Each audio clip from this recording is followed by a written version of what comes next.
أعوذ بالله من الشيطان الرجيم.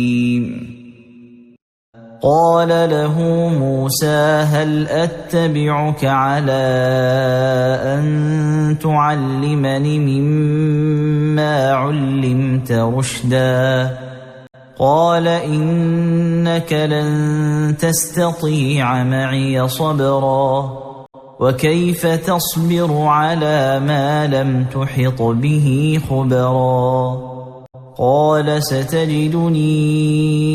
إن شاء الله صابرا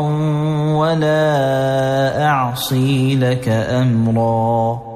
قال فإن اتبعتني فلا تسألني عن شيء حتى